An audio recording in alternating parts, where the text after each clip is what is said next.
Hi, everyone, and welcome to Kaplan Medical's admissions event tonight on the personal statement. My name is Dr. Matt Alvin, and I'm one of Kaplan's admissions consultants. I'm also a current radiology resident at the Johns Hopkins Hospital. But before I became a resident, I was a medical student, and before that, I was a pre-medical student, just like all of you. And from my pre-medical years through medical school and into residency, I had to turn to Kaplan for help. I was a non-traditional student. I got rejected the first time that I applied to medical school, but because of Kaplan, I'm here today. And myself and the rest of the admissions consultants have one goal in mind, and that is to help you all write your success stories. And that success story, an integral part of it, begins with the personal statement. We've got a great presentation for you tonight where you're going to learn not how to make just a good statement, but a phenomenal statement. Now, for tonight's presentation, it's broken down into two parts. The first part by our guest presenter, also one of Kaplan's admissions consultants, who I'll introduce in a second. That takes about 45 minutes to an hour, where she'll go through the personal statement. And then after that, both she and I will hold a Q&A session where throughout the first hour, please don't hesitate to ask your questions within the chat box. It is a moderated chat, so not everything that you ask will be public. And then for the Q&A, both Maria and I will go through your questions and hope to answer all the specifics we can. So this is going to be a great presentation tonight. And without further ado, I'd like to introduce one of our admissions consultants, Maria Loftus, who's going to take over and talk to you guys about the personal statement. Maria. Thanks so much, Matt, and welcome to all of you for joining us tonight. As Matt said, my name is Maria Loftus.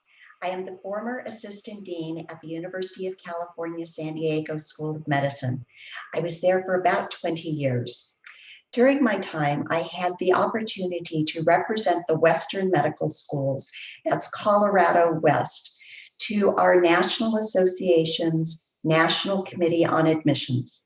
Now, this is a committee that is a standing committee of the Association of American Medical Colleges. And our job was to promulgate best practices in admissions and then to share those with admissions committees across the country. After several years as serving as a committee member, I became chair. Now, one of the great things about being on that committee was getting to understand how different admissions committees across the country ran their process. I think we all think that aren't there some rules? Aren't there some standardizations? Doesn't everybody do it the same way? And the reality is we all do it differently.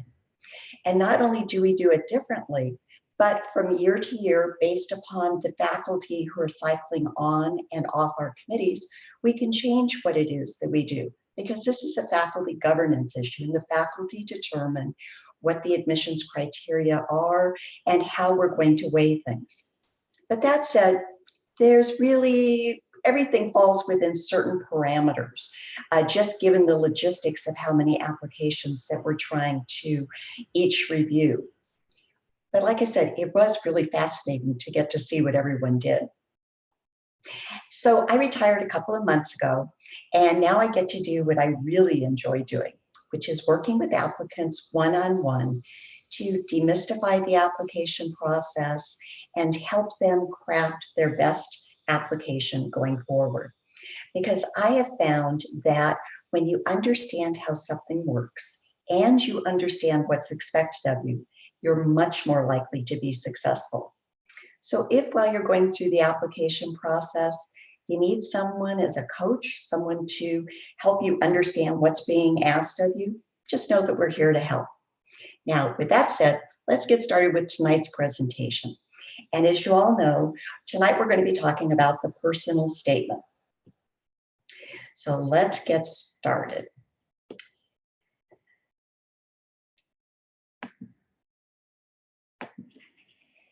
First, we're going to do a brief overview of all of the factors that go into the application process, all of the things that are taken into consideration one way or another by every admissions committee that is going to be reviewing your application. The first is your MCAT score. That is the one thing you all have in common. It's a national test, whether you took, the last one that was just offered or you took it 6 months ago, it is still the one thing that you all have in common. We're also looking at your undergraduate GPA. Whether or not graduate school grades are considered is totally up to the individual medical school, but they're all looking at your undergraduate record. They may be breaking out your science GPA from your non-science GPA, and within your science GPA, they may be looking at prerequisites more than your other courses. Totally depends on the medical school. We're also taking into consideration the undergraduate institution from which your grades came from, because just like we know also that it's easier to get grades some places than it is others. We're also looking at your application essays. And well, tonight we're focusing on the personal statement, which is part of the primary application. The reality is we're also looking at those other essays you write, and everything I'm going to talk about tonight really applies to every essay that you write. We're looking at your working activities, your letters of recommendations, and of course, the personal interview.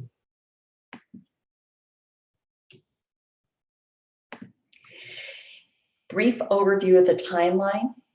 Hopefully by now you've taken your MCAT, or if not, you're scheduled to take it soon, because ideally you should have your MCAT taken sometime between January and, let's say, the middle of July of the year you're applying, so that your scores are back by the middle of August. If you're not applying until next year or some year in the future, then certainly feel free to go ahead and take your MCATs during the summer. But if you haven't taken them and you're applying this year, you do want to get them taken by the middle of July. The reason for this is as you are sending in your applications, and I say applications because depending upon which medical school you're applying to, you may be applying through one of 3 application services. The big one is AMCAS, and about 90% of all of the allopathic medical schools in the United States, Canada, and Puerto Rico are a member of AMCAS, which stands for the American Medical College Application Service. If you're applying to the osteopathic medical schools, chances are you'll be filling out an ACOMAS application, which is the application that is administered by the American Association of Colleges of Osteopathic Medicine. And if you're applying to the public schools in Texas, you are probably submitting a Texas application. It's TMD-SAS, which stands for the Texas Medical and Dental School Application Service. They all have opened their application, are now available, and by the 1st of June, they are all accepting applications. Once your application goes into the application service, they will be, amongst other things, verifying your academic history. Once your academic history has been verified, your applications get sent off to the individual medical schools that you have indicated you wish to apply to. The process, if your transcripts are already into the application servicer, the process of verification normally just takes a couple of days. So very quickly, the schools start receiving applications, certainly by the middle of June. They're getting applications daily. And oftentimes, they turn around and start sending out secondary applications. The secondary application, as opposed to the primary application, is the individual medical schools, the individual questions they have, the things that they really care about. And it may be a series of questions that they ask. It may be additional essays. They're going to be asking you at that time for your letters of recommendations. And so you're going to start receiving those secondary applications towards the end of June, maybe early July. As you complete your secondaries and you get those back into the medical schools, they begin reviewing the secondary application to determine who's going to be invited for an interview. And by the early August, thereabouts, they're starting to make those determinations, and they begin scheduling interviews as their faculty are returning and classes are starting. So certainly some of the schools are starting to interview in August, but everyone has begun interviewing by September. Acceptances begin to go out the middle of October, and they will continue until the middle of March. And during that time, they will have filled the class at least one time over. Everybody initially is accepting, all the medical schools initially were accepting the same applicants, or a lot of the same applicants.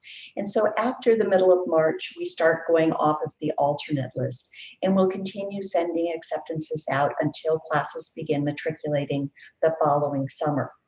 So you might have just noticed that the application process from start to finish runs about 14 months. That you can start applying in June, and schools don't finalize their matriculation until August or September of the following year. So the application process really is a marathon. It's not a sprint, but that gives you a big overview of the application process. Now, going directly now to the personal statement. Each of the primary applications, the AMCAS, the ACOMAS, or the TMD SAS application, each have a primary essay that you are asked to write that's called the personal statement. For AMCAS, it's the longest. It's 5,300 characters, including spaces, which is roughly 1 page. The ACOMAS application is about a paragraph shorter. It's only 4,500 characters, including spaces.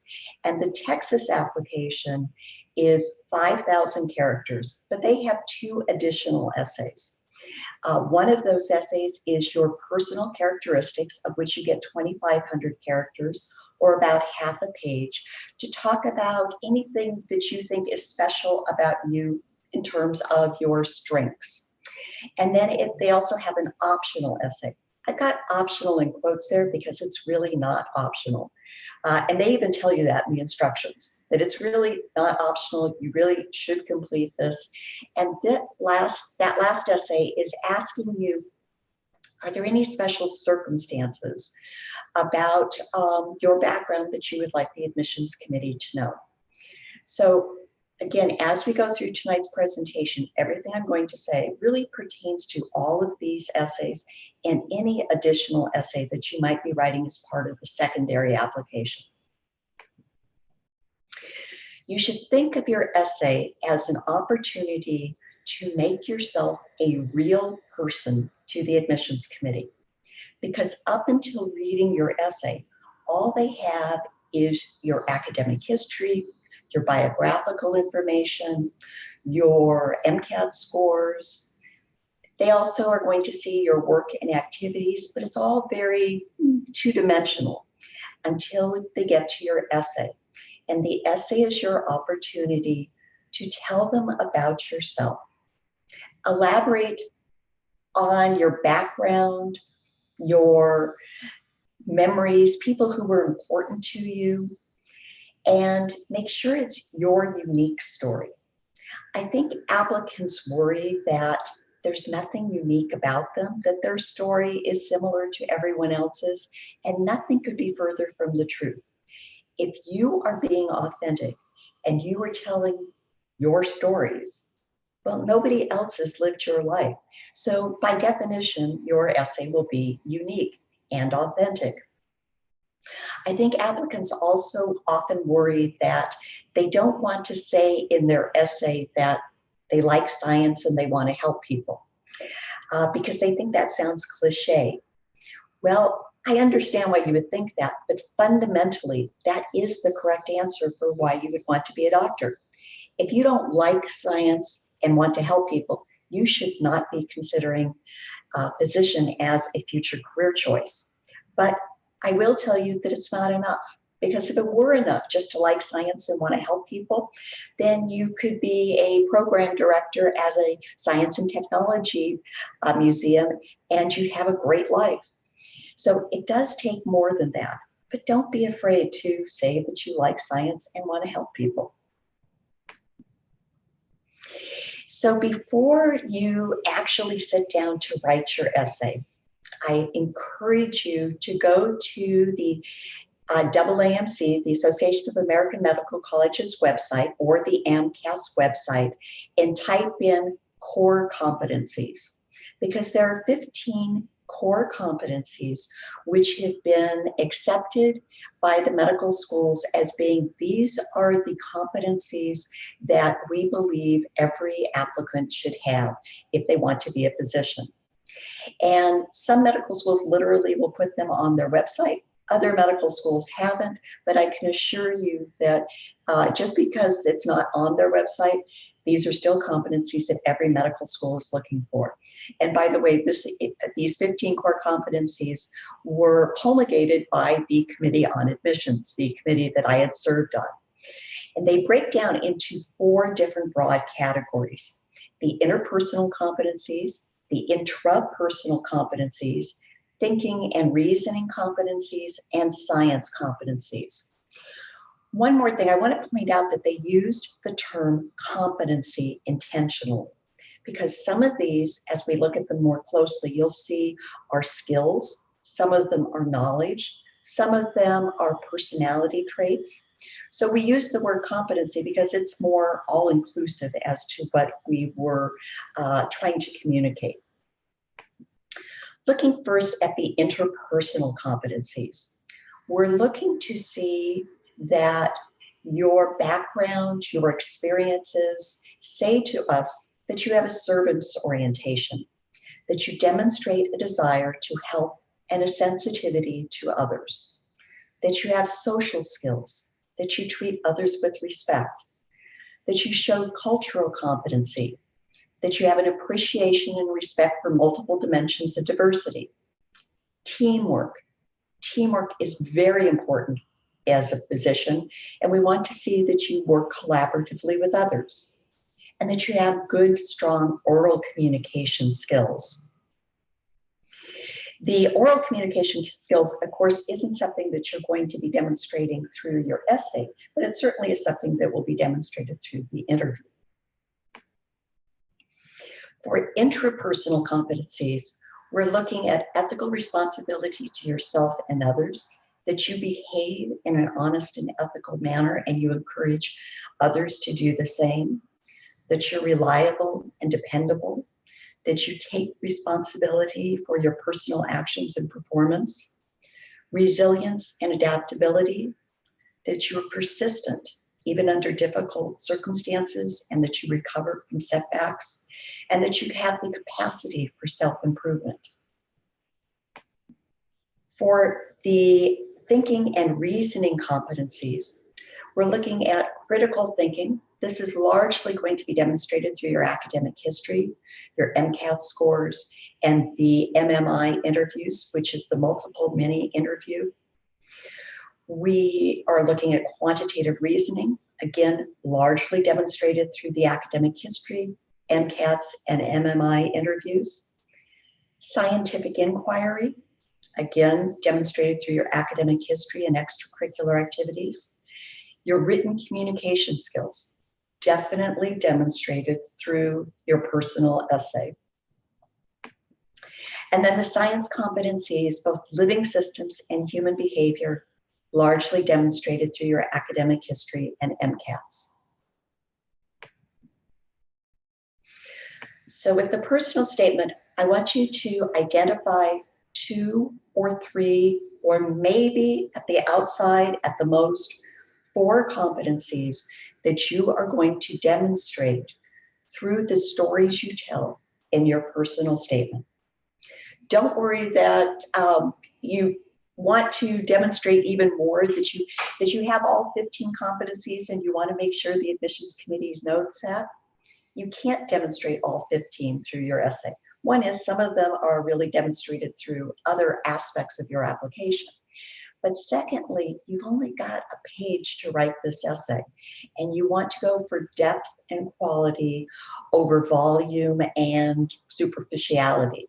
And you're going to have other opportunities throughout your application to demonstrate other competencies, whether it's in your description of your work and activities, or it's through the additional essays that you'll write as part of the secondary application, or if it's during your interview. So for the personal statement, just pick 2 or 3 or 4. Then I want you to stop and think about your life. What have you done? Why did you do it? What did you learn? And how did it change you? You're going to start thinking about the stories that you will match to competencies. I want you to think about the family you were born into, the place, the circumstances, because for many of you, this will be fundamental to your story. This is going to be particularly true if you're an immigrant to this country, or if you've traveled broadly, or if there was some other unique circumstance to your family, your place of birth, and your circumstances. Significant life experiences or moments that signal change or growth. You know, applicants would always ask me, where should I start my personal statement? And it's hard for me to know that because I don't know your story. For some people, it is going to start from the day they were born because there, as I've already said, there was something particular to how, where, when they were born that fundamentally started their story. For other people, it may be in the last couple of years. And by the way, this is probably one of the most common errors that I see applicants make, is they start their story with the day they began undergraduate school. And I can assure you, for most of you, your story starts way sooner than that. Occasionally, I would work with an applicant whose story began recently. And let me just give a really quick example. I worked with an applicant who had been on a different life journey. She was planning on going into business, and she'd gotten her business degree, and she was in the workforce when she suffered in a terrible fire. And she was hospitalized for a couple of months with her injuries. And that event fundamentally changed who she was and what her value system became and the life path she wanted to move forward on. So her story, her essay began with that fire. But for most of you, it's going to start somewhere in between, not when you were born, but certainly not in the last couple of years. Maybe during adolescence, maybe during childhood. That's for you to figure out. But stop and think of what were those significant life experiences or moments that signal change or growth.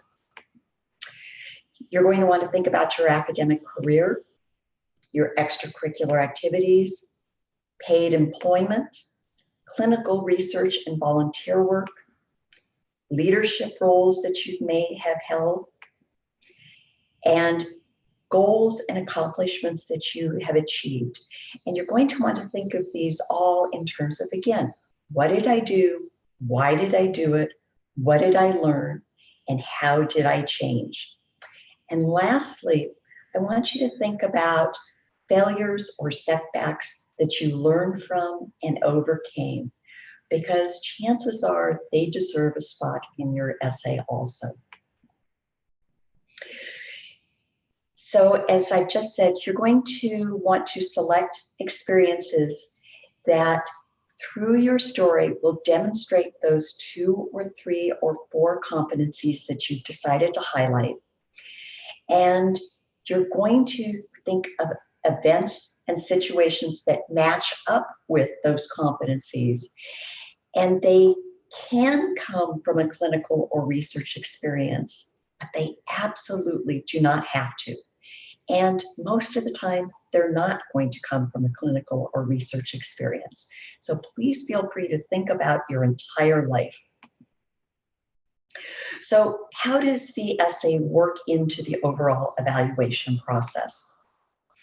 If you are below the academic threshold for that institution, your essay isn't going to save you.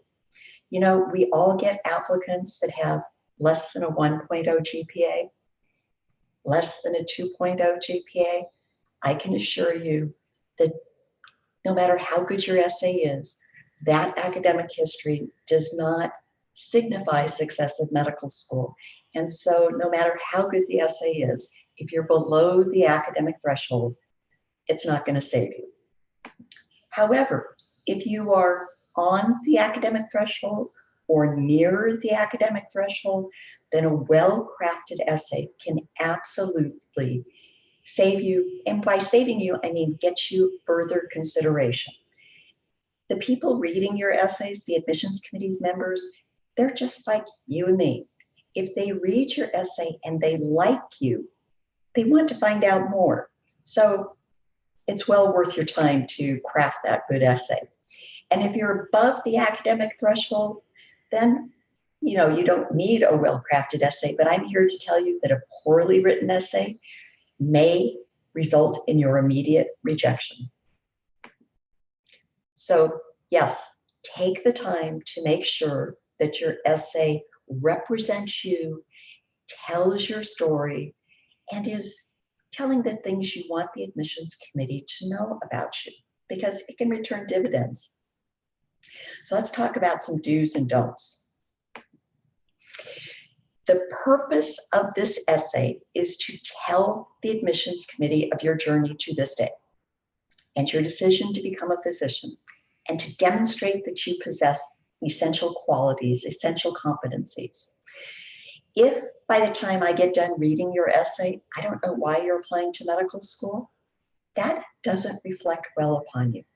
I should understand why you're applying to medical school, why you want to be a physician.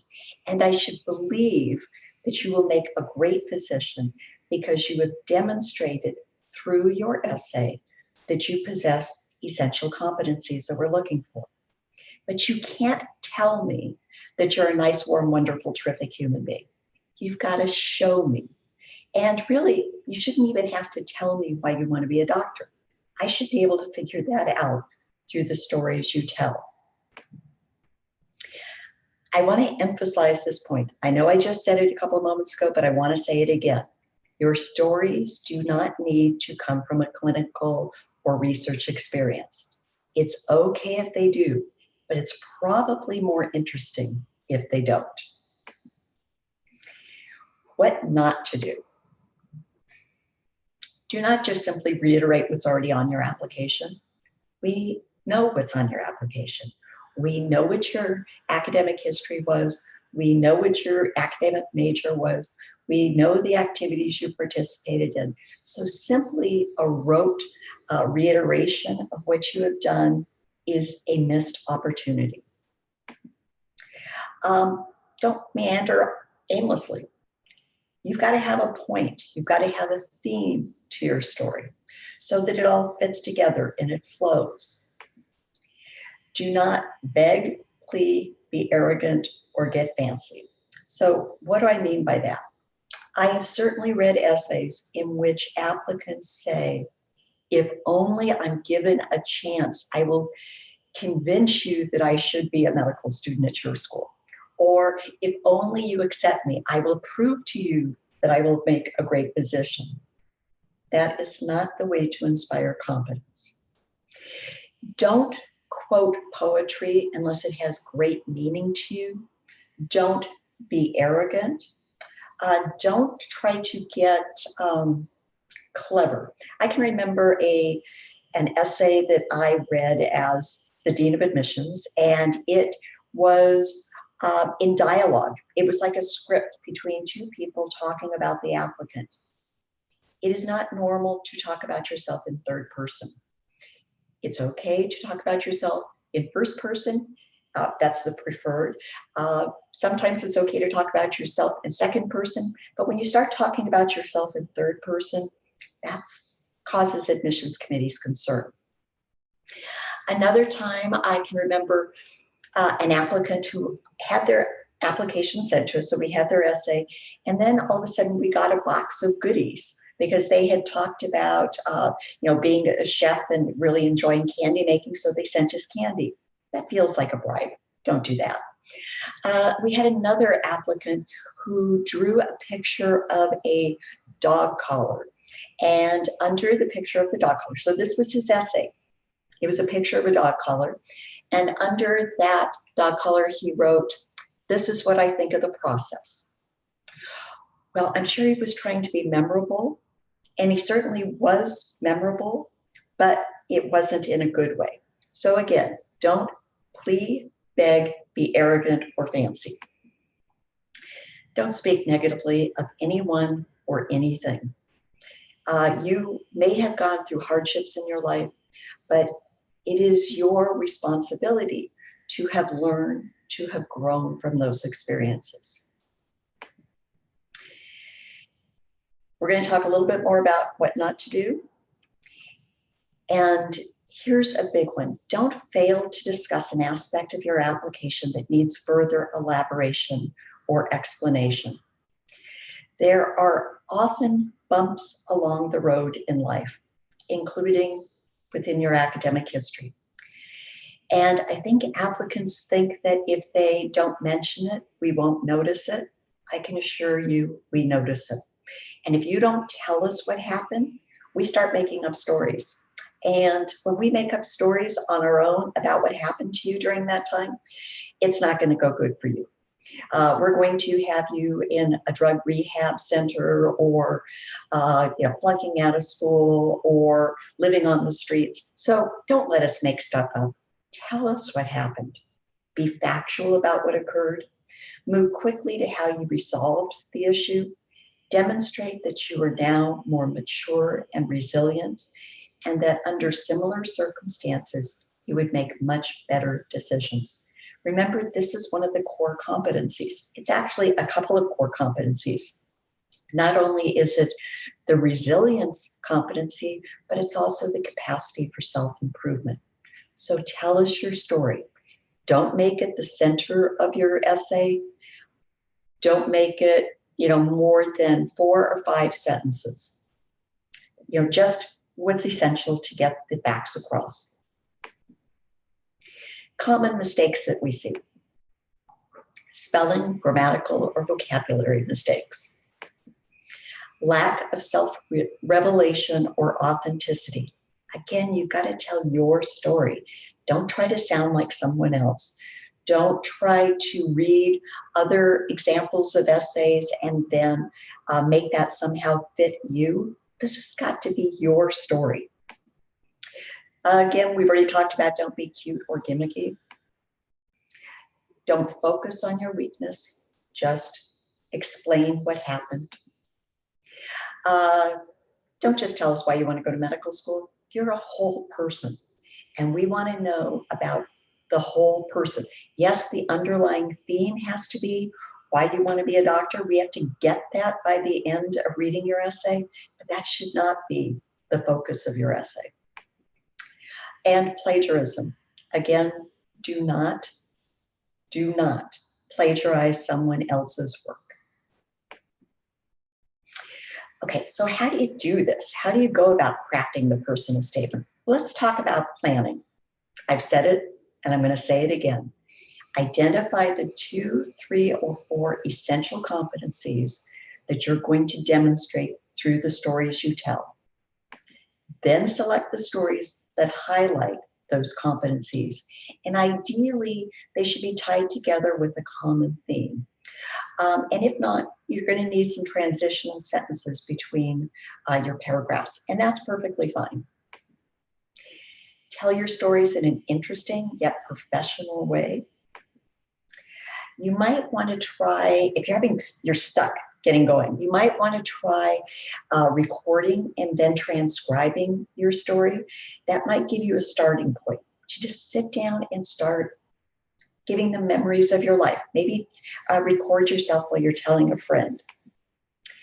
Utilize, of course, basic storytelling techniques of plot, imagery, and a climax. Don't give away your ending too soon. And as we've mentioned before, you don't want to be negative or demeaning of anyone. Instead, you want to be positive, enthusiastic, but also be authentic. And avoid being boring or arrogant. Right. Don't tone up in prose artificially. By this, what I mean is you should never use more words to say what you're trying to say than you absolutely have to.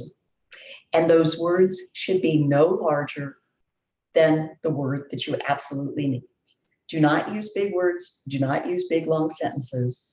Just say what you want to say in plain English. Make sure it sounds like you.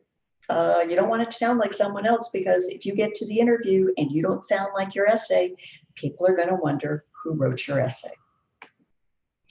Start the essay strong, but not gimmicky. First words matter. When my school, we would get about 9,000 applications for 135 spots. And I would read each of those essays. But if you didn't hook me in the first couple of sentences, then I skimmed your essay. And of course, we're talking about, these were people that, applications that were on the border, the people that I was looking to see if I'm going to pull some of these individuals out for further consideration. You know, you've got to make me interested. It's like reading a book. You know, if you've ever read a book where the first couple of sentences didn't catch your interest, you might not have finished that first page. And if you didn't finish the first page, you never would have gotten to read the book and get to know the book. The same is true with your essay. If those first couple of sentences don't encourage your reader to read more, don't make them want to know more about you, they may not read the rest.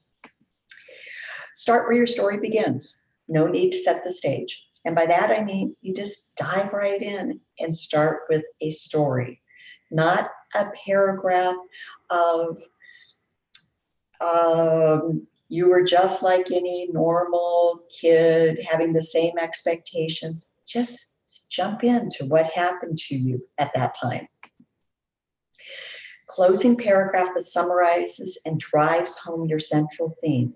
And just like the first words matter, the last words matter, because they wrap it all up and they put a bow on top of your essay, and it feels satisfying. So make sure that your closing is strong. Test every sentence. Read it and make sure that it says exactly what you want it to say and isn't open to misinterpretation. When I'm reviewing my clients' essays, that's one of the things I'm really looking for. And I write back to them, I say, is this what you meant, or did you mean something else? Because I can see the interpretation going a different direction. And you don't want to confuse your reader. Every word matters, and you want to make sure it's getting across the point, getting across the information that you want the admissions committee to know about you. Be self-depreciating, but be careful about telling jokes or using too much humor. Now, I think one of the other things that applicants worry about as they write their essay is they feel like they are tooting their own horn as they tell their stories. And they're afraid it's going to come off as arrogant. I can assure you, if you're worried about sounding arrogant, you're not going to sound arrogant. It's the person who it never would cross their mind that they sound arrogant that might go over the top. For the rest of you, it's going to be just a natural way in which you communicate to be a little self-depreciating. When you're drafting your essay, go ahead and write more. Don't try to censor yourself to 5,300 characters or the 5,000 characters or the 4,800 characters, depending upon which essay you're writing for which application. Just go ahead and get it all down. It's much easier to go back and start trimming, or have somebody else read it and have them help you trim what seems redundant or isn't adding to your reader's understanding. But that initial go to, just write it all down. Now for editing, in an ideal world, you should expect that you're going to write 3 to 6 drafts, and it's going to take you at least 2 to 3 months, because you're going to want to write and set it aside and come back and look at it with a little bit fresher eyes than if you had just read it yesterday, because you will read it differently. And so you want to give yourself that time to take a pause in between. When you get to the place where you're pretty happy with it, I want you to stop and read it out loud.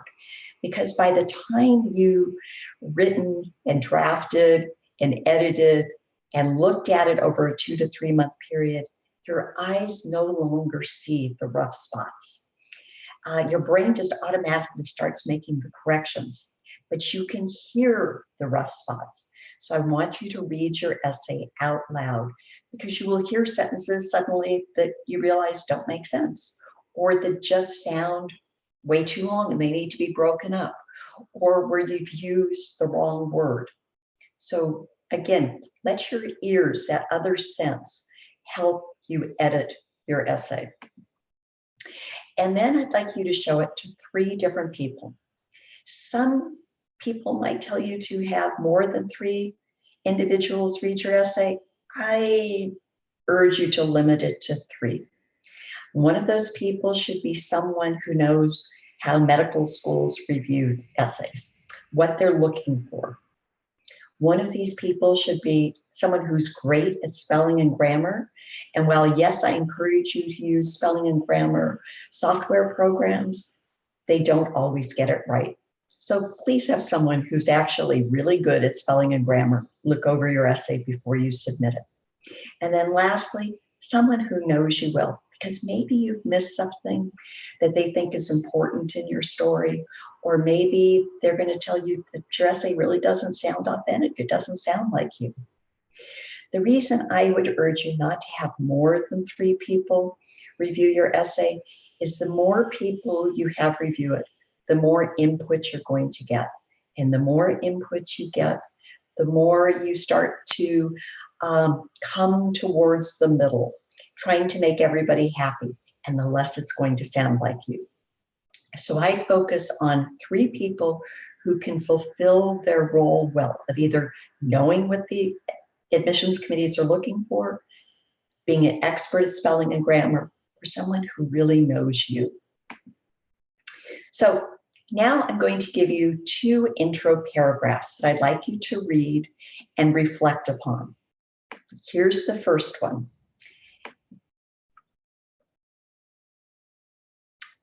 Like I said, please read this and think about what you think about it.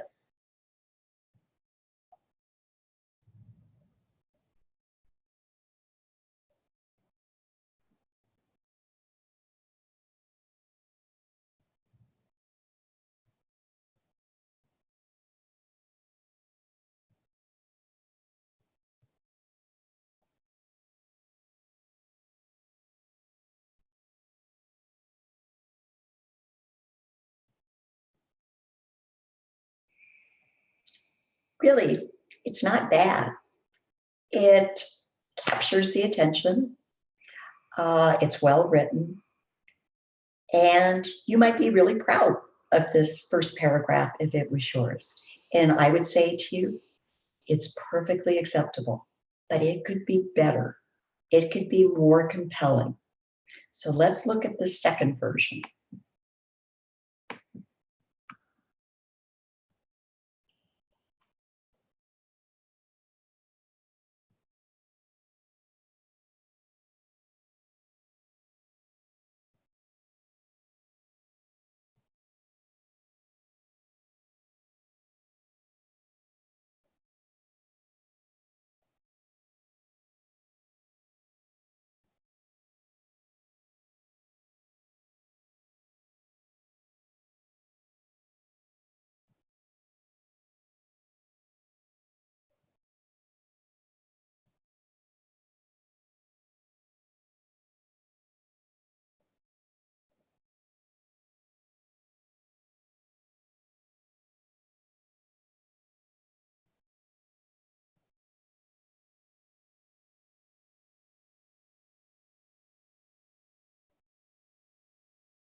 See the difference?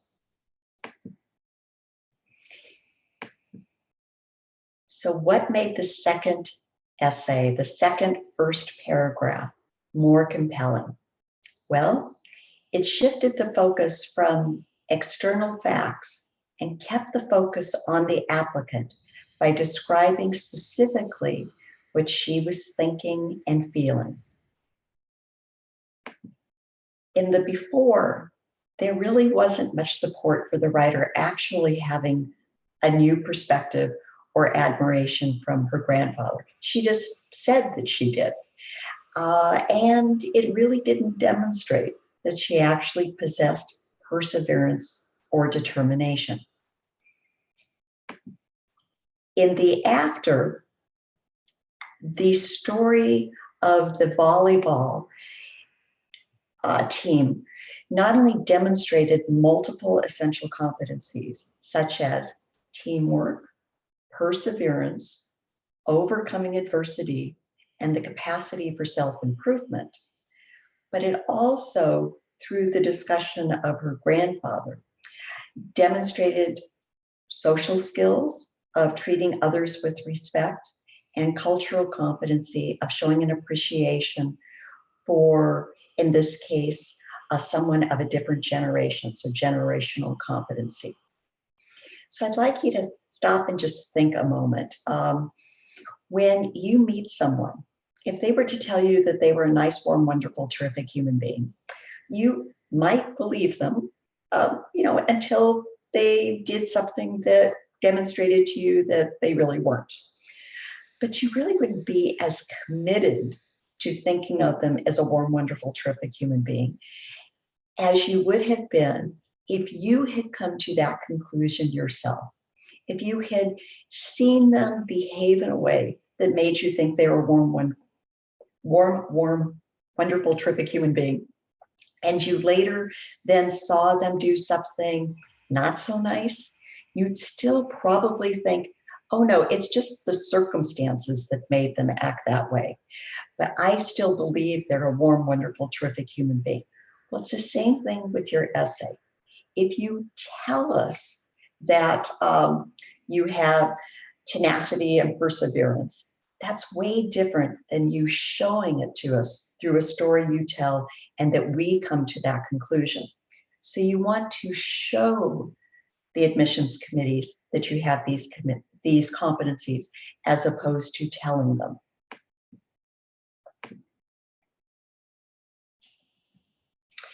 Okay, so we've come to the end of the formal part of our presentation. I'd just like to quickly say that we do now offer a personal statement review amongst all of our other different bundles because we were hearing from applicants that they really needed help with the personal statement.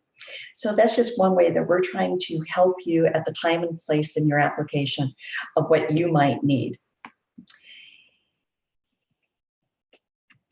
And so we've got a couple other packages. So if you're looking for someone to coach you, I'd certainly be honored, as I'm sure Matt would be, to be a coach for you as you go through the application process. And now I'm going to invite Matt back on, and we're going to do our questions and answers. Thanks so much, Maria. So thanks for that great presentation. I certainly learned a lot, and I've done a few personal statements myself in my time, and I hope that you guys gained a lot from that. Remember, May 31st coming up, first day that the actual application is submittable. So the application's open, but submittable May 31st. So it's coming up, it's about a week away. Within that week's time, you can definitely work with us as your Kaplan admissions consultants to do a personal statement review, or more than that. We offer as little as just a 72-hour turnaround time for a personal statement review, or if you want more in depth, we have packages that offer that. So before we kind of jump in the Q&A, just to orient you guys, on the actual chat portion of your screen, you'll see at the top there's two links. The first link, which says learn more, will kind of give you guys more of a background on the different packages that are offered for the admissions consulting services. And then the second one, talk to a teacher. So that's what you want to pick to learn a bit more by talking to an actual Kaplan representative. So if you click on that future doctor, you can actually tell Kaplan a specific time where we'll give you a call up and talk to you about what packages that we offer that works best for you. And again, remember, our goal, as Maria has spent talking about, is making your personal statement phenomenal, which is an important thing. Despite however good you are from an academic standpoint, the personal statement holds a strong component of your application, and it's not something to be underestimated. So with that said, let's jump into some great Q&A. And this is definitely a part where we want to make this as interactive as possible with you guys. So throw, what questions that you have to us, and we'll try to take as many as we can within the time. So one of the first questions that I have that popped up here is, should I write a different statement for each school? Maria, what do you think? Well, remember that your primary application is going to many schools. The average applicant applies to 16 medical schools currently. And whether those are all AMCAS medical schools, or if you are splitting your application between AMCAS, ACOMAS, which is the osteopathic medical schools, or the Texas medical schools, every medical school that gets that application is going to see that essay. So no, you certainly do not want to have your essay say, in my case at the University of California, San Diego, you don't want to say, I'm applying to the University of California, San Diego, and that's where I want to go, if UCLA or UC San Francisco or Johns Hopkins is also receiving that application, because they're going to go, toss your application right out. So you're going to save those comments for any essay that you're asked to write by the individual medical school in their secondary application. That's great. And I definitely agree with those points. The secondary essay is, again, a separate part of the application process, which will be talked about, during your time one-on-one with an admissions consultant, depending on what package that you have, are another integral part of the application. But for the personal statement, definitely reflective of kind of being able to send out to all schools and not specifying, hey, this specific school, leave that to both the secondaries and the actual interviews. And especially just think about how much time spent it would take to do that based upon how many schools you guys are applying to. Remember, we at Kaplan, we recommend 16, as that's the average number of medical schools last year that applicants applied to. And, for those of you applying to 20 to 30 schools, this definitely adds up the number of essays that you have to write over time. So moving on to another question here. Let's see, should we address rejection in the first round of applying to medical school if we are reapplying? So that's a great question. I think I'll start with this, Maria, if that's okay. Just absolutely, go ahead. Personal experience. So I was definitely, in your guys' shoes with that point. When I was in college, I had great grades, I had great letters, I had a great application, but it came down to where I applied to medical school and did not get any interviews. And, by the time it hit May of the application cycle, it was too late.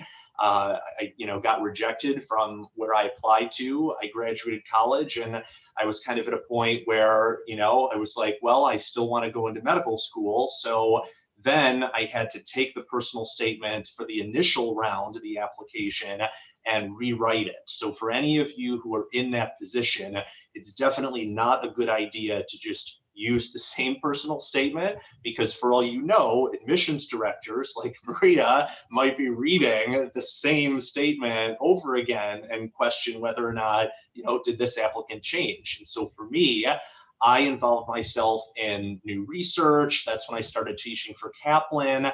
And I talked about my failure. I talked about the rejection. I talked about how that changed me, what that meant to me, why I still wanted to pursue my dream of getting into medical school. And so it is a very important thing. And again, this all goes in line with working with one of us one-on-one to craft and articulate that in a good way, because obviously it's a sensitive subject to talk about your rejection, but rather we at Kaplan want to help you put that in a light of saying how you are coming back stronger as a stronger applicant, sticking with your commitment to get into medical school. Any additional thoughts, Maria? Yeah, I'd like to just tell you how it is we know things. So when we get an application from the application servicer, in my case, I was in an AMCAS school, a member of AMCAS. So if you had applied to our school previously, we would be notified of that. And we actually wrote it on your application file. And if you had applied, 2 times, 3 times, 4 times. We wrote down every year that you had applied as part of the record. Now, did I actually go and pull old applications? Rarely. You know, if there was something that seemed to be missing or I was confused by a timeline in the current application, I might go pull the old one. In which case I very well might be reading the personal statement. But even if you had not applied to my medical school before, so I would not have been notified that you were a reapplicant, it's not rocket science to figure it out because your MCATs are going to be older. And why would somebody have MCATs that were a year to a year and a half old? You kind of presume they must have applied to medical school before. And we want to know what it is that you've been doing. So the presumption is going to be you're a reapplicant, even if I haven't been notified that you're a reapplicant. And just as you heard, what we want to know is what happened? What did you learn? How did you grow? Why are you now a better applicant than you were before? It's that capacity for self-improvement. That's great. And remember, guys, this is really high yield stuff from what Maria is saying. Remember, she read thousands of personal statements here. All this stuff is stuff that, man, I wish I knew when I was in your guys' shoes. And again, this is stuff that you guys need to take to the bank, especially with the application opening soon. So yeah, okay, the questions are coming in hot here, Maria. So let's see. Yeah, this was a question that I definitely see a lot from some of our students. Should we rationalize our low MCAT score or GPA in our personal statements? Rationalize? No, I wouldn't rationalize. But if you had, let's say, your overall GPA was affected by a poor freshman year, because we see that a lot. And as an aside, there are lots of medical schools who will weight each academic year differently. And if they are just counting the freshman and sophomore grades in favor of junior and senior grades because they understand that young and stupid. Other medical schools don't. My medical school did not. My medical school weighed each academic year equally. That said, explain it to us. You know, if there was a rough spot, tell us what happened, tell us what you learned from it, convince us that it won't happen again.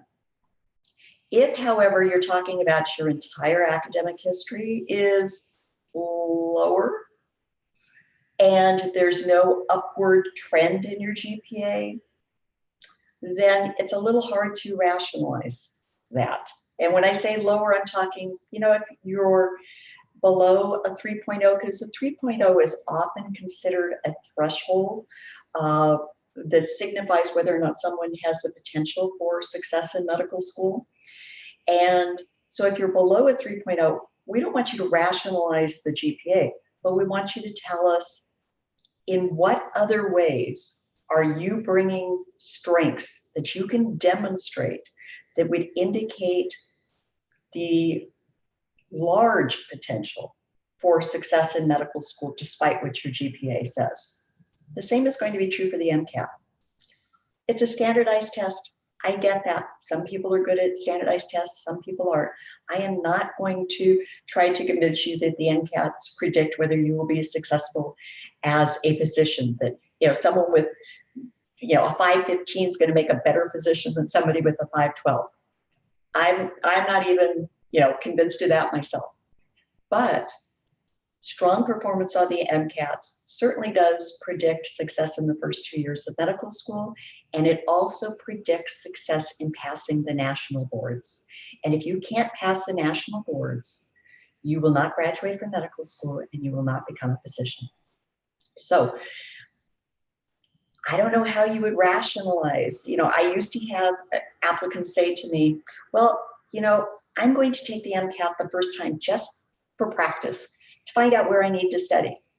That is the biggest mistake in the entire world that you can make. You do not take the MCAT for practice. You take a practice test for practice.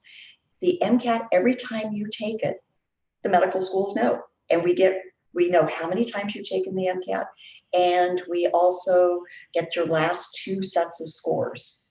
So again, going back to the issue of, can you rationalize poor sets of scores? No, you can't, because it just shows poor judgment. If it was, I wasn't ready, then don't take them. It shows poor judgment to take them if you're not ready. If you didn't take a prep course, well, that doesn't show good judgment on your part, because everyone takes a prep course. That's how you prepare for the MCAT. If you're a lousy standardized test taker, well, I'm not sure how you're going to rationalize that, because again, you need that to be able to pass the national boards. So you can't rationalize it. But if there was something very specific that you learned from it, like the first time you tried taking it on your own, you studied, but you took them on your own, you didn't do well, you then went and took a prep course, you did much, much better the second time, then sure, tell us what happened, tell us what you figured, what you learned, how you grew, why you did better. These are all great points. Yeah. So these are all great points, and it's just kind of bringing back memories in my own mind here.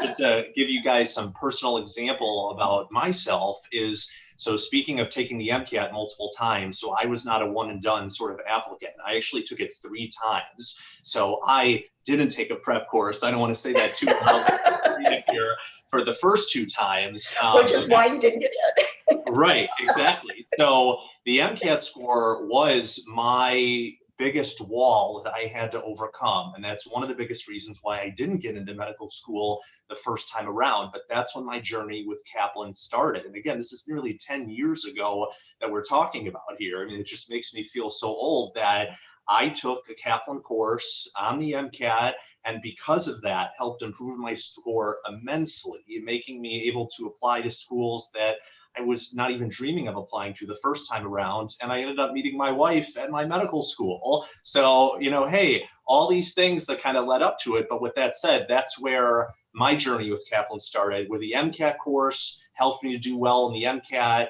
And then just like Maria was saying, it's so predictive of how you're going to do on the national board exams, step 1 and step 2, et cetera, which, of course, I took the Kaplan classes for those because I didn't want to repeat the same thing over again.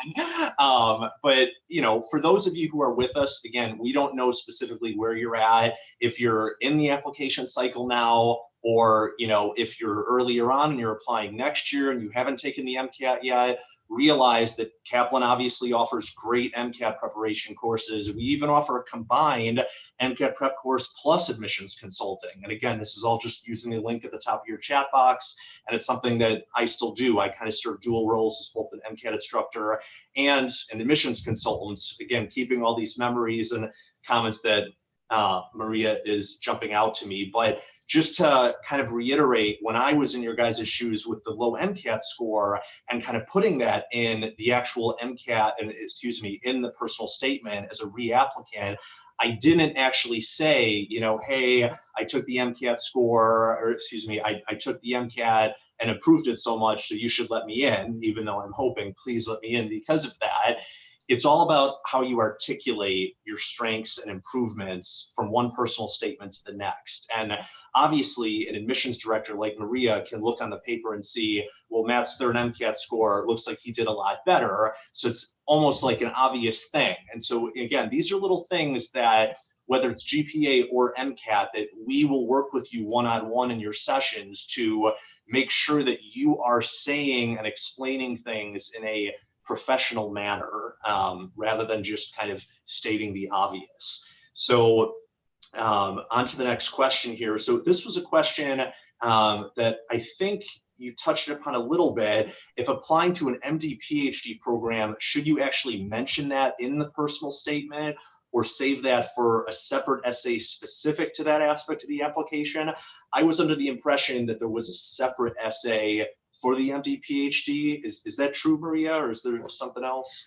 It depends on the medical school and the MD PhD program that you're applying to. Sometimes it's run out of the MD admissions office. Sometimes it is separate. It's also dependent upon whether you're applying to MD PhD or MSTP, the Medical Scientist Training Program, which is an MD PhD degree that you get at the end, joint degree, but it is a federal program. And again, sometimes those are a separate admissions office. Sometimes they're being run through the medical school's admissions office. So I think you need to think about what your career objectives are when you're writing your essay. And if you're applying to an MD PhD program, whether it's MD PhD or MSTP, are you applying to those programs exclusively, in which case you can certainly go right ahead and put that in your personal statement? Or are you applying to some of those programs and some straight MD programs? In which case your medical school application essay is going to go again to everyone. And if your career objective in getting an MD PhD or the MSTP, going through the MSTP program, is because you want an academic career, I think you can go right ahead and say that you're interested in an academic career. And so you are considering getting the MD PhD initially, or that you might consider getting a PhD at the completion of your medical school degree, because that is another viable option. And that's certainly a way to handle applying to both programs, a straight MD as well as a joint degree program. This also, though, if I can just do an aside, kind of begs the question of, well, what if you're applying to osteopathic schools and you're applying to allopathic schools and you're applying to Texas schools? So you're applying through all three different application services. I think you do want to tailor somewhat your essay to the application service that you're applying to, given the schools and the school's interest who are members.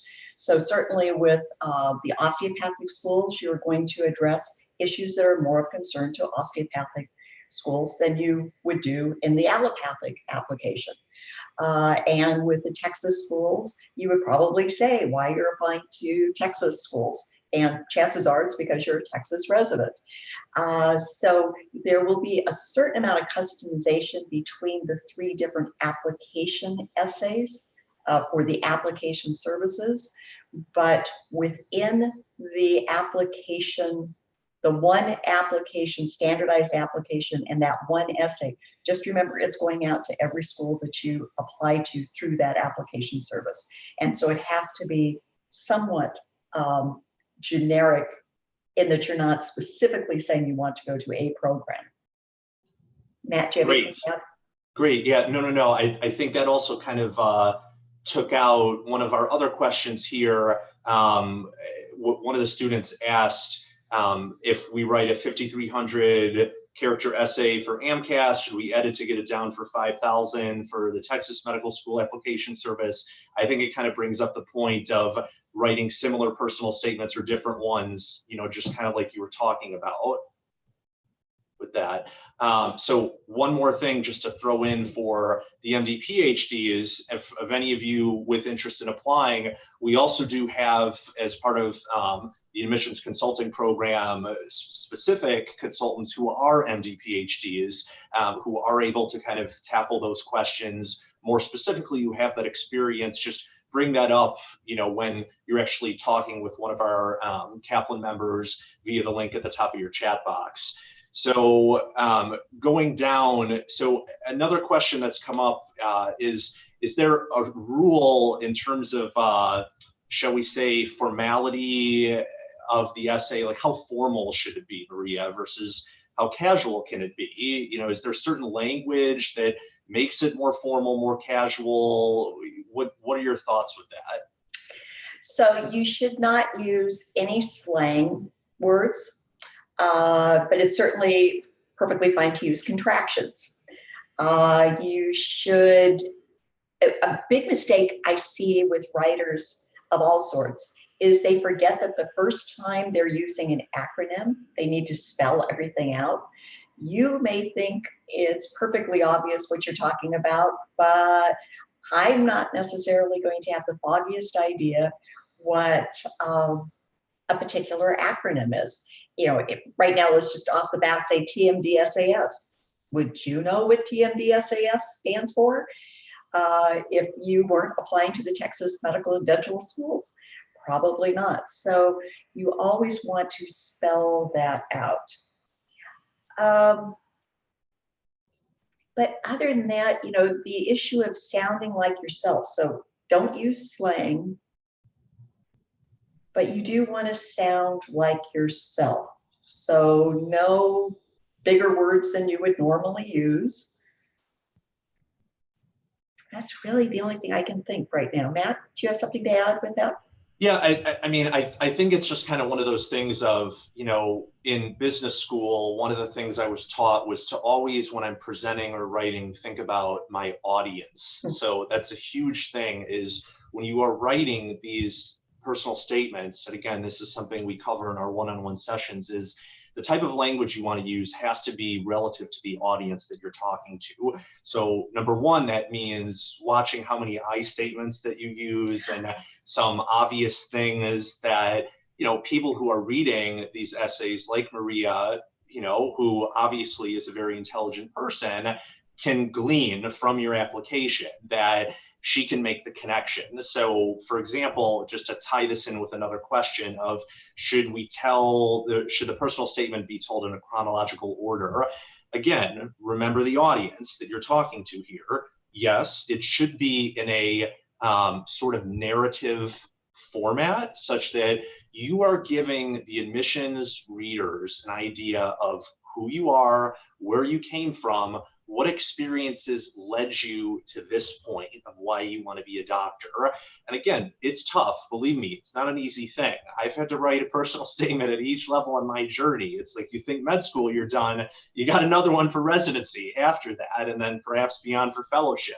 And it's all about talking about yourself, what you've done in, you know, you don't have to be a super formal way, but again, you can't be as casual as you're just chatting to one of your friends, like, you know, hey, this is what I did, blah, blah, blah, blah, blah. You know, you're talking in a way that sounds professional, like the physician that you are going to be, like when you are the physician in the hospital, talking to a patient or talking to a fellow colleague in a professional manner. And again, just always keep that in mind, is who is my audience and how obvious do I have to make things? The I statement, let me just say, that's a big one. I can remember many a time when an admissions committee member went through the essay and circled the number of times that a sentence started with the word I. And I don't want to make you all, you know, paranoid about this, but if you've got more than, I don't know, maybe 10 sentences that start with I, you need to figure out a different way to start that sentence. But I can certainly remember times when it was, you know, 20, 30, 40, 50 sentences that started with I, that it was I, and it left us with the impression that you were the center of your universe. And while that might be true, that is not the way you want it to come across to the admissions committee. Right. That definitely sounds good. And believe me, a lot of the students, you know, that I've been working with in their personal statements in the last few weeks here definitely have a lot of I statements. So don't feel like when you guys are listening to us chat, like, wow, my personal statement is probably really bad. You know, I wouldn't want somebody to see it. Trust me, my statement was horrible when I was in your shoes, when I started out, because it's not something you can just do overnight, but that's what we're here for. That's what you can put in us at Kaplan to help you have that phenomenal statement. And it's something that, again, you can't underestimate. It's a big part of the application. So this was a question that came up here that I definitely had when I was an applicant, is say that you're interested in a specific field of medicine. So for instance, for me, I initially wanted to do orthopedic surgery. Look at me now, I'm a radiologist, right? But should we actually talk about, you know, hey, I want to become a pediatric cardiothoracic surgeon and, be here. Okay, so no one expects you to know what you want to do at this point. If you're going to declare something, there's got to be evidence in your background that would make us say, oh yeah, that makes sense. Even though at the same time we're saying, yeah, and they could change their mind 15 times between now and the time they actually would graduate from medical school. And I have every expectation that you would change your mind 15 times between now and the time you graduated from medical school. But the person who feels like they need to declare something and there's nothing in the background that suggests that they've actually explored it in any detail, then again, you just look superficial and you don't want to do that. This issue could come up at an interview also. And we do expect you to have some general sense of, do you think you're going to be a clinician, a practicing clinician? Do you think you're going to go into academic medicine? Or do you think you're going to go into research medicine? Again, you might change your mind, but if you don't have any idea about any of those three, then we're wondering if you're really thinking and fantasizing about being a doctor. And it doesn't make sense that you wouldn't have some rough idea, but that rough idea should be backed up by experiences. So if you're saying that you want to go into research, you should have a heck of a lot of research experience under your belt already, working in a lab. If you say you want to do academic medicine, then I would expect that you're not only going to have research experience, but you're going to have quite a bit of teaching experience, that you've been a TA. Again, things that would make you think that that's the kind of career that you might enjoy. And if you want a clinical career, we expect you to have not just shadowing experience, but a little bit more than that in terms of working with patients, whether it's in a volunteer or a paid setting, but a little bit more than just following a doctor around shadowing for 10 hours, that you've got more behind you. If you don't have any idea, that's okay too. So just don't say something don't say something about whatever the topic is if you can't back it up with some experience. Agreed.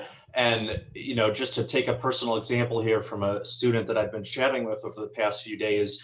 So one of my students is a non-traditional applicant, and he has a ton of experience working as an anesthesiologist tech.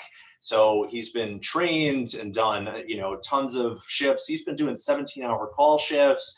I'm like, wow, I thought my life was difficult. That's a lot.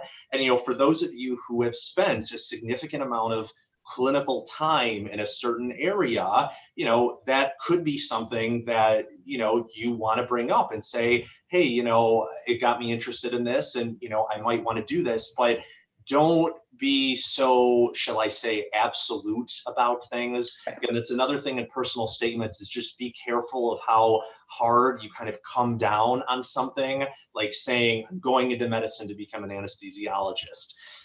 It doesn't really come across the best to do that. Rather, what features, what characteristics of that physician drew you into medicine? Because trust me, all my colleagues in the first year of medical school, my wife, for example, wanted to be a pediatric cardiologist, and now she's a pediatric anesthesiologist. And, people change their idea with specialties all the time because you're learning. And despite what experiences that you have now as a pre-medical student, you're going to get a lot more once you get into medical school. So again, it's a case-by-case, experience-by-experience nature. Just be careful with how hard you come down on certain things like that. So another question that came up is with regards to minorities in medicine, underrepresentation in medicine. What are your thoughts about including that in the personal statement? So say that one of our students, an applicant, is an underrepresented minority, and her interest in medicine is to help underrepresented minority patients. Is this something that you think she or he should put in the personal statements? Absolutely, but only if you can back it up, because it's just like everything else. So if you have done some research work that has to do with healthcare issues affecting underrepresented, underserved populations, or if you grew up in a predominantly underserved, underrepresented area and had limited access to healthcare, or it affected in some way the healthcare that you received, then absolutely, if that's part of your motivation, put it in there in your essay. The same would go for an applicant who is first generation going to college, or socioeconomically disadvantaged, or grew up in a rural area. If your experience now is contributing to your motivation to contribute back to the healthcare needs of those populations, whether it's as a clinician, as a researcher, public policy, go ahead and say it. But you got to be able to, like everything in your application, back it up with you have actually explored further what it means to contribute to those healthcare shortage areas. Matt, do you have anything to add? Yeah, so just to add to that, one of the other students that I've worked with within the past week, she also had an experience with, kind of one experience that she put through in the personal statement relative to being an underrepresented minority and working with patients, but she really focused on just this one experience in the personal statement. And some of the feedback that I gave to her, as well as to any of you here with us tonight, is when you're writing the personal statement and you have an idea of a theme or things that you want to come across, make sure to start with an outline and put down, these are the things that I want to talk about. So rather than focusing only on one thing for many of the parts of a personal statement, an admissions director like Maria wants to know as much of your experiences relative to that point, right? So say that, yes, you have this experience regarding underrepresented minorities, but if you've also done some other things, bring that into your personal statement. It's not a list like Maria talked about. It's not just listing out, yeah, I volunteered here, I did this, I did this. It's being able to show this is what you did, this is why it was meaningful, this is how it impacts me as a future doctor. So these are all things to kind of hopefully go after that question. And for similar experiences, we want to see depth in what you're giving us. And that's beyond just a 1 week experience doing something. Admissions directors really don't like seeing 1 week or 2 week experiences. They like to see that commitment, long-term, months, years, doing really good things with a certain amount of time behind them. So yeah, great. Going on to another question. So how does it look if my personal statement is a bit short? So just to start with that, it's really important as a physician for me daily to ensure I have the most effective communication in everything. And that's a big reason of why the personal statement is even a requirement, is because communication is so integral as a future physician. No matter what specialty you're in, you have to have good written and oral communication, both to your patients and fellow colleagues. And so yes, we want you to be able to follow the guidelines of the application service by the number of characters. And if your essay seems to be too short, like only half of a page or half of the number of required characters, that's kind of a red flag to admissions directors and saying, well, why did this student not expand? Was it because he or she felt that they got their point across? Was it because they didn't know what else to write? And when you start having questions, somewhat negative questions in the minds of the admissions directors, it's not really the best thing. And so we want you to, not go too much and not go too little. And again, this is some of the stuff that we'll chat about in our one-on-one sessions. Again, it's all just a reflection of you. It's the admissions director's chance before they interview you to see, hey, this is what John is like, this is what Steve is like, this is what Vanessa is like, this is the type of applicant they are beyond the page. That's something the personal statement can elicit for them. Maria, any thoughts to add to that? I would be hard pressed to think of a situation in which not using all but maybe the last one or two potential lines on the page where that would be appropriate. So I echo everything that Matt has said, and this is your entire life you're talking about. If you can't get one page, then yes, it's going to cause serious questions as to what the underlying issue is, why you haven't given us more. Kind of goes back to that Texas medical, that third essay where they say it's optional, but even in the instructions, they're going, well, no, it's not really optional because you should have something to say. Same sort of thing. The communication skills are so, so important, and your ability to be self-reflective is very important. Agreed. So another great question from a student here talks about that this student has had a lot of great opportunities to travel, I'm guessing, across the world, across the country throughout his or her childhood, participated in study abroad experiences, and she's just a little bit nervous about sharing them and potentially coming across as entitled, or maybe having too much in her favor throughout her early life. Is this something she should worry about, or how would you recommend she come across with it? Back to an earlier statement that I said, that if you're worried about sounding arrogant, or you're worried about sounding like you're bragging, or you're worried about sounding entitled, chances are it's impossible for you to come across that way because you are already very concerned and sensitive about it. So it's perfectly great, to say, I had, one of those incredibly fortunate childhoods in which I got to do this and this and this. What it taught me, what did you learn? How did it affect you? And pick a particular experience and talk about the people that you interacted with, the circumstances that you met them under, the event that occurred, and how you changed and what you took away and how you will bring that into medicine. Matt, anything to add? No, I think that sums it up quite well. So just going on here, because the questions keep rolling in, which is great. We want you guys to keep throwing questions at us. This is your time. This is high yield time to hear from the best, i.e. not me, definitely Maria here. She's got the experience. But Matt's lived it. Yes, we make a good tag team.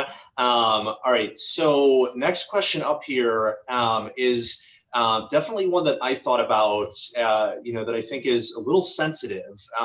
So if the student's desire to go into medicine is based on a religious background, some reason with religion, should that be included in the personal statement? Should it be avoided? What are your thoughts on that? Every year we receive many, many, many applications from people who were going into medicine in part because of the service orientation that came from their religious beliefs.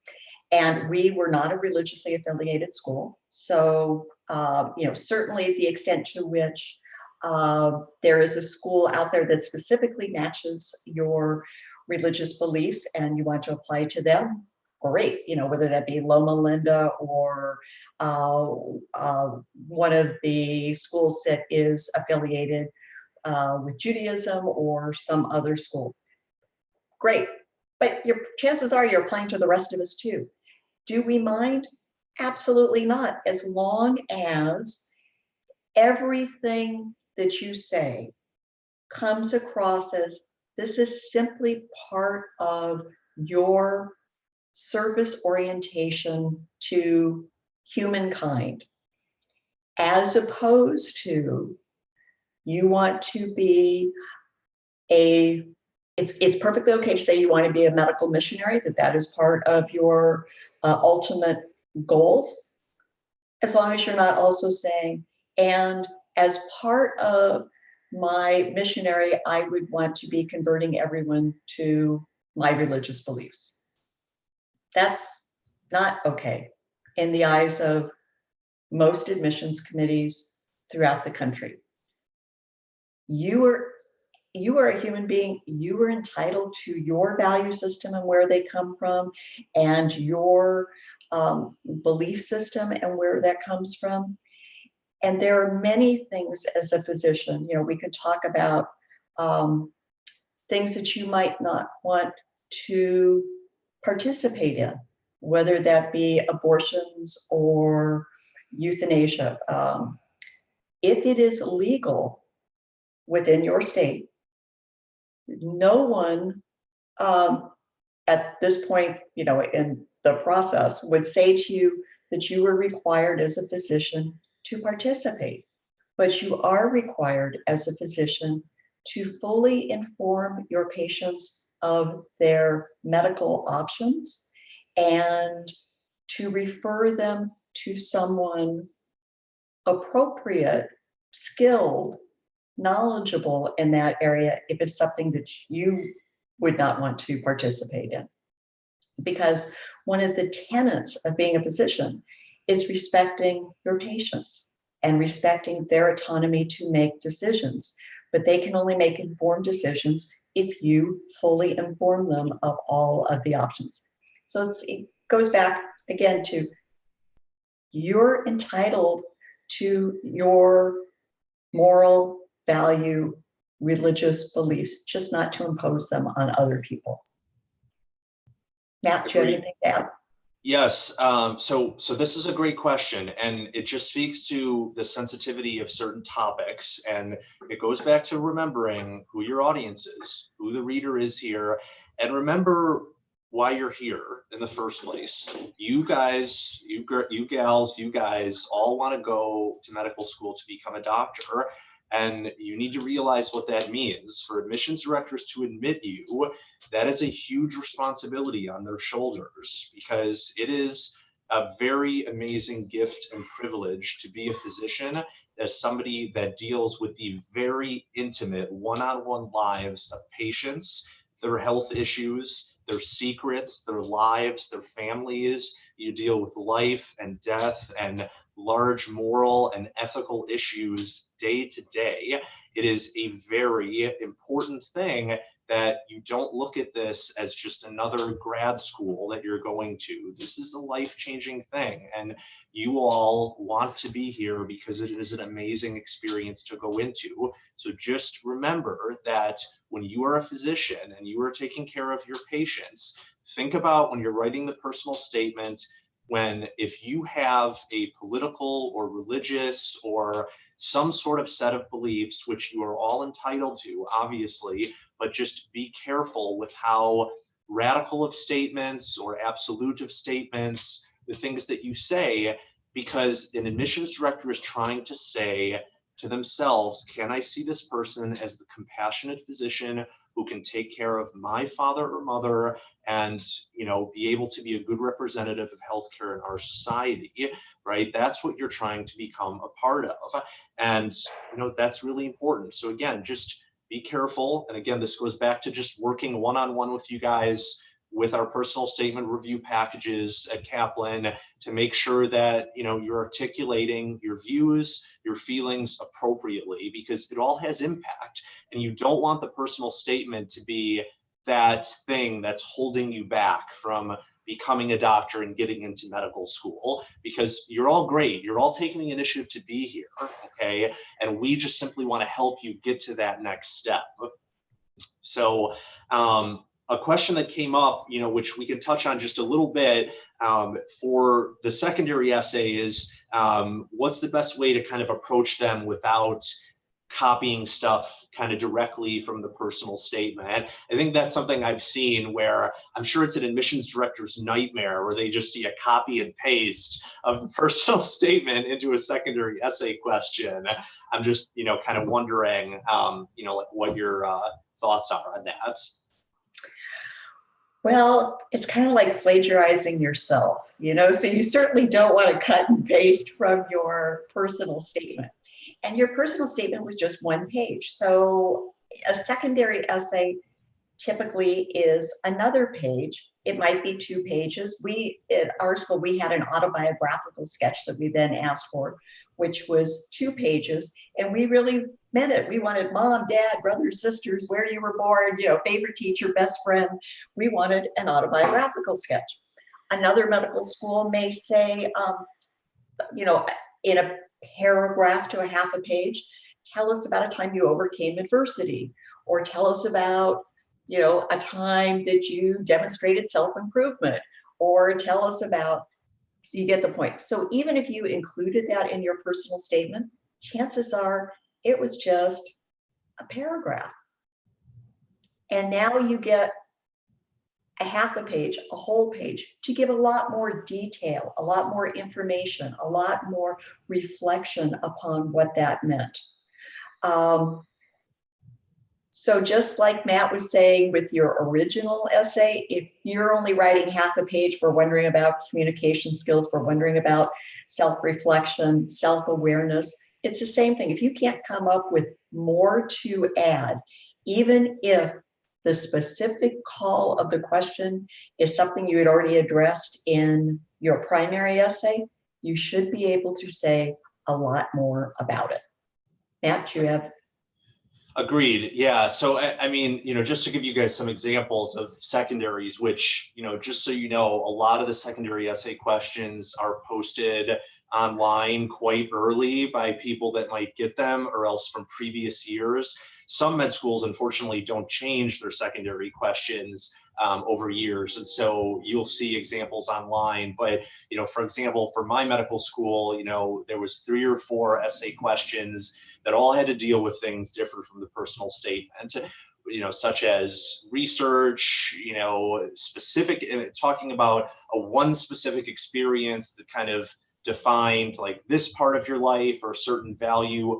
They kind of dive a little bit more in depth about you. And, you know, while this is kind of separate from today's topic, this is also something that, you know, we work with you guys with as part of our admissions consulting with these secondary essays, which are challenging. And just think, if you apply to 20 or 30 schools and each school has 2 or 3 essays, you know, that's 40 to 60 additional essays there. So it's a lot, but it's not something that should dissuade you from applying. It's something that you should look at, as Maria said in one of her first slides, it's an opportunity. It's an opportunity to show who you are to the admissions directors and say, invite me to interview because you want to meet me. And that's great. You know, you want to be excited about it and showing yourself through the essay questions. But with regards to the personal statement, like Maria said, you want to be careful not to be repetitive, because admissions directors will look to make sure you definitely did not copy and paste. And, you know, if you did, that would, if they saw that, likely would result in a rejection. It shows poor judgment. Yes, exactly. So moving on here, a few more questions came up. So one question that I wanted to touch upon, because I know that you spoke about this a lot, Maria, is with regarding to the core competencies. One of the students asked, like, how specific should, you know, the statement should be regarding, so for this competency, this, and this competency, this, you know, how specific should they be with addressing them? Show, show, show. Do not tell. So you will never use those words in direct reference to this is how I show this competency. No, you're going to tell a story, and the reader needs to be able to identify what competency. So as an example, you know, in my working with my clients, there are times that I am saying back to them, you know, I certainly understand why you want to be a physician and what that initial motivation and supporting occurrences that have just supported that decision. But if you actually are trying to demonstrate a competency through any of the stories you've told, I can't figure out what it is. So you need to go back to the drawing board, because part of the purpose of the essay is to demonstrate why you want to be a physician, and part of the purpose of the essay is to demonstrate that you have competencies that would make you a great physician.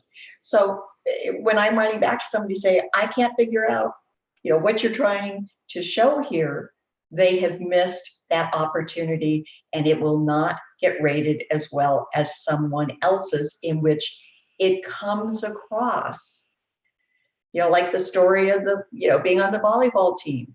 It didn't say teamwork. It didn't say self-improvement.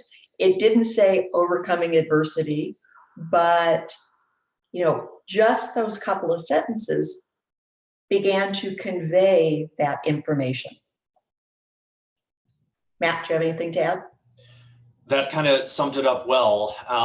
Yeah, I think that's kind of the main things, going back to just remembering that you're trying to tell a narrative throughout the personal statement. You're not just trying to list out bullet points. Oh, here's a question, here's an answer, here's a question, here's an answer. Remember, admissions directors like Maria are reading tons of these personal statements. 9,000 a year. Yes.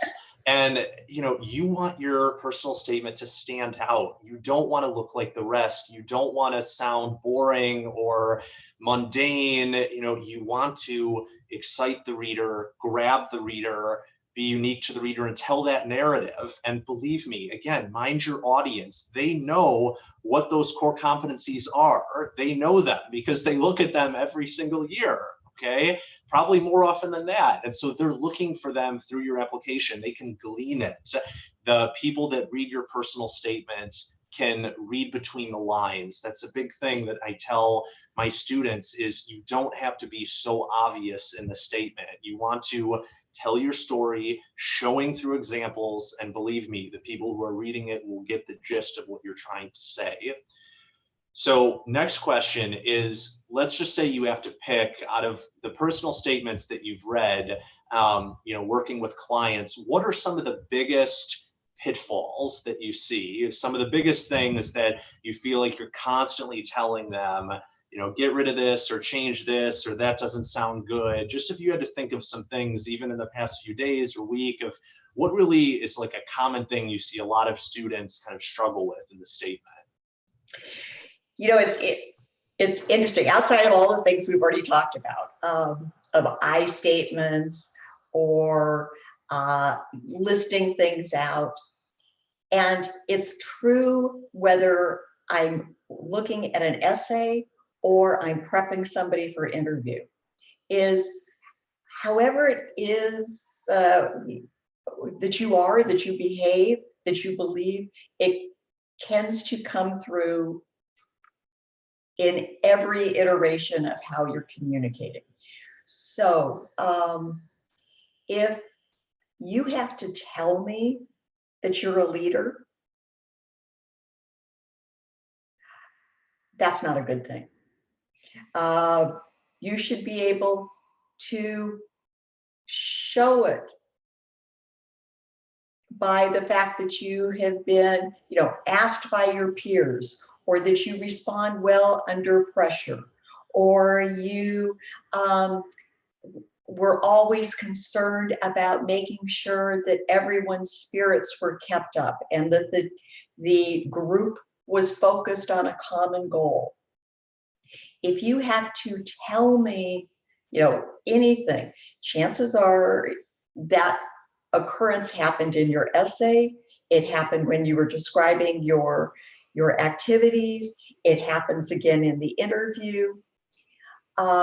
If you are a person who talks about others as though they are others, you're talking about they and them and those, as opposed to us and we and our, those use of pronouns, again, it shows up in the statement, it shows up in the interview prep, because it's really, grappling with, getting at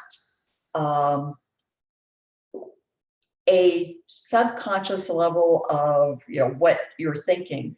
And sometimes, I've seen amazing transformations because it's just bringing someone's attention to the fact that, do you know this is how you come across? and they didn't. And so in so many ways, this can be such an amazing, little journey, this application and working with your pre-med advisor, your consultant here at Kaplan, someone who is helping you see yourself as others are perceiving you. It can be a light bulb moment because people just had no idea. And it's not who they want to be seen as, because it's not a reflection of who they are. They just had habits of communication that they didn't realize until it was brought to their attention. Matt, do you have anything you want to add?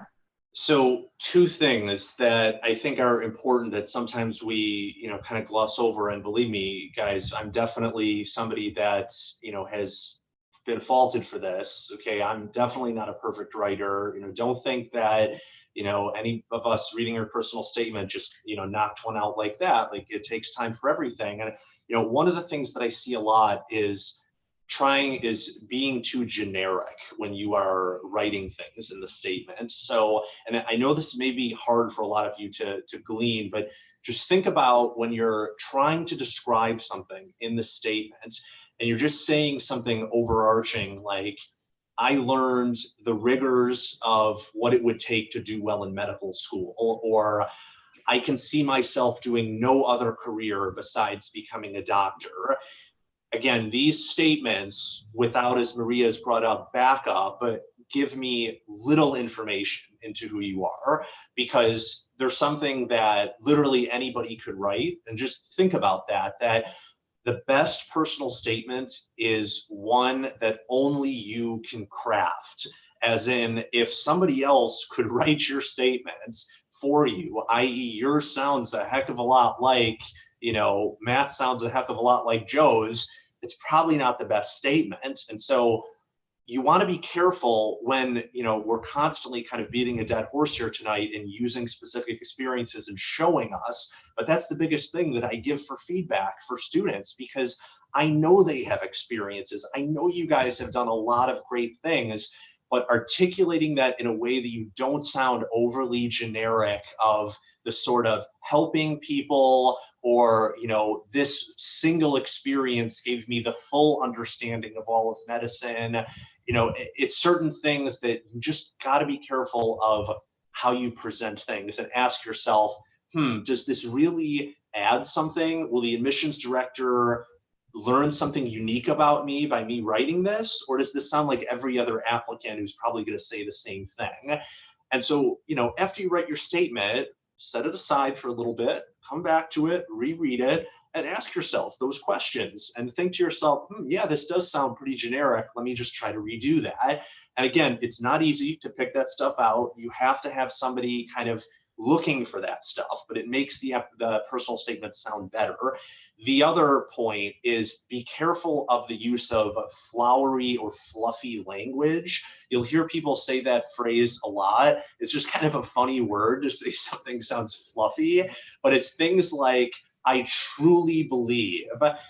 Do you really need to say the word truly, or can you just say believe? Or using adjectives when they don't need to be there, using language that's kind of embellishing or wordy to kind of say something that can be concise and to the point.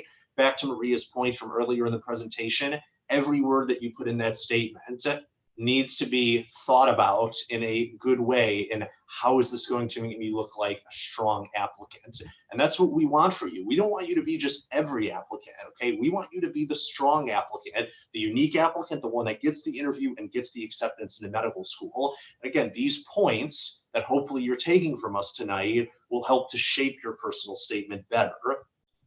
So you triggered a couple of thoughts, Matt. Great. So yes, the thing I write all over, and particularly the first drafts, are how, why, I don't get it. If I'm writing how and why, because people will say these generic statements of, this taught me to be, to know what it really means to be a doctor. Or I'll have someone say, I had childhood cancer. I recovered, the kindness of my medical team, and it taught me to be empathetic to others. Well, not necessarily. It doesn't follow that you would then be empathetic to others. You could become very narcissistic and say, hey, it's all about me. I survived death, and it's, I'm looking out for number one now. Or I work with many people who have immigrated to this country, and they will say something that, of course, that taught me cultural awareness. Not necessarily. You can be an immigrant from another country and still have no interest, no curiosity, no clue about other people and other cultures. So do not presume that everyone who had gone through your experiences would come out feeling the same way about something. So you need to give us more detail. You need to give us more information. You need to really flesh out that experience so that we totally get who you are and what's important to you and why it's important to you. So thank you, Matt, for triggering that Of course, for me. Yes. Of course. Definitely. I just think, I wonder if Maria read my personal statement. I wonder what thoughts that she had on that. Okay, so one of our students here asked about kind of the holistic approach to evaluating applications and asking if things, and I think you touched on this a little bit, if the personal statement and volunteer experiences can make up for an MCAT or GPA that are slightly below the average. So not kind of like, total crash downhill, but slightly below the average of accepted applicants at a school. Absolutely. Because if you're talking an average, if you're saying you're slightly below the average, well, the average is the average. There were, people in the 10th percentile, 25th percentile, 30th percentile, up to the 50th percentile till you actually get to the average of the MCATs and GPA. And to make up that difference, they had other strengths. So it's a bundle of strengths, and everyone's got a different bundle. But that means that your extracurricular activities, your essays, your letters, your interview all need to really shine and all need to be what the school is looking for, and that it's a good fit. And so, to that point, when you're deciding what schools to apply to, it shouldn't be a scattergun approach. It shouldn't be, well, this is the list that my best friend's applying to. It should be, what are the schools that fit you and that you will fit them? Because on our side, we're also looking for applicants that we believe fit us. And once we find them, then we go into the sales mode of, we want to convince you that we're the right school for you.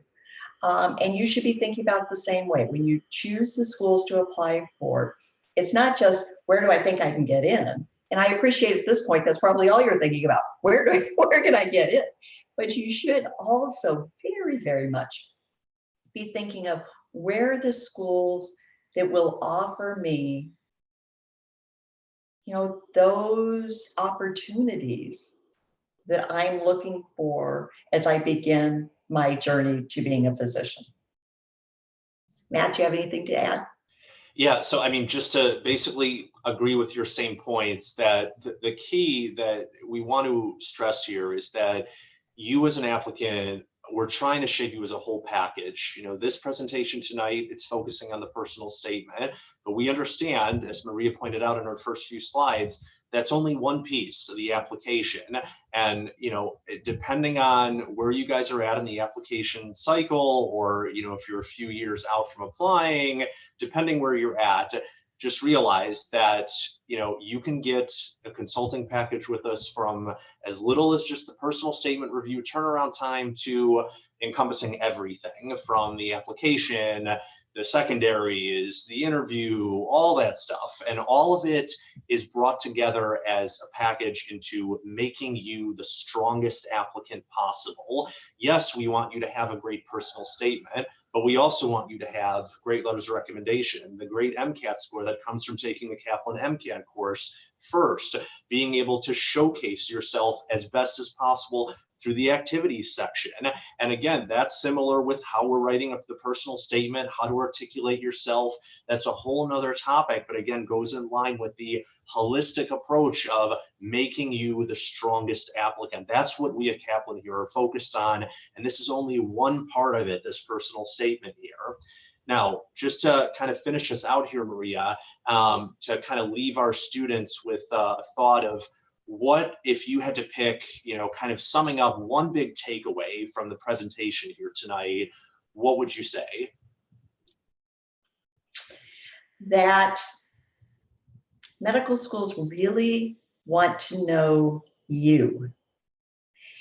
And your first, and therefore your most important opportunity is the personal statement. They want to get to know you. And if you don't take advantage of this opportunity, you may never get to the interview. So take the time to really make sure that your essay is conveying what you want it to convey. And like I said, if you need some help, we got you. We've got your back. We're here to help with that.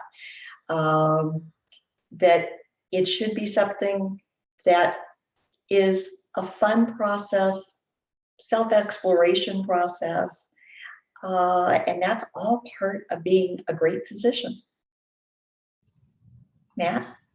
That's great. Yeah. And, that's, just kind of the message that we want to come across with tonight. This is, we definitely hope, from both of us, that this presentation tonight has really been useful to all of you in terms of hopefully offering a lot of high yield tips on what it takes to craft, again, not just a good, but a phenomenal personal statement. And my biggest takeaway is, as I've mentioned, with regards to when you're writing a personal statement, think, if somebody read this, would they know that only the applicant could have written this statement, because it is unique and specific and narrative enough that, wow, that really brings out the applicant, rather than just, this is just another personal statement in the pile. This is something that, working with us in Kaplan Admissions Consulting, that we can offer to you and to be able to help you craft that phenomenal personal statement. So it starts with getting in touch with us. Again, those 2 links at the top of the chat box that give you, both more information about our packages, as well as being able to contact us with a time that you're available to chat, to learn more about our packages. And again, we realize May 31st, first submission date coming up for the application. If you're Next week. Yeah, it's crazy. Those 9,000 applications, they're coming in. And this is something where, if you're looking for just a quick turnaround time on a personal statement review, we got it for you. If you're looking for, mock interview help, we got it for you. If you want the whole package, we got that for you too. And for those of you who are with us tonight who haven't taken the MCAT yet, we can help you with that too. It's all part of the services that we offer here at Kaplan. And again, remember, I'm doing this, Maria's doing this because we love what we do. This is really something that, at the end of the day, when I come home from my rotation, that I'm excited to be on here, to be able to working with you guys, because I had nobody when I was in your shoes. And, I had to navigate this process, and it's a hard process, the personal statement and everything. But hopefully you can see that what our experience can provide to you can make the process smoother and get you to write your own success story, like I talked about at the beginning of this presentation, to get yourself into medical school and to send us your success stories, to be able to say, I did it. That's what we want to hear about. So on behalf of everybody here at Kaplan, thanks very much for joining us here tonight. We hope to see you in the near future. Both Maria and I are open for students to join us for admissions consulting sessions. Please just mention us, and maybe we'll see some of you in the near future. So thanks again, everyone, and we'll see you later. And we wish you tremendous success.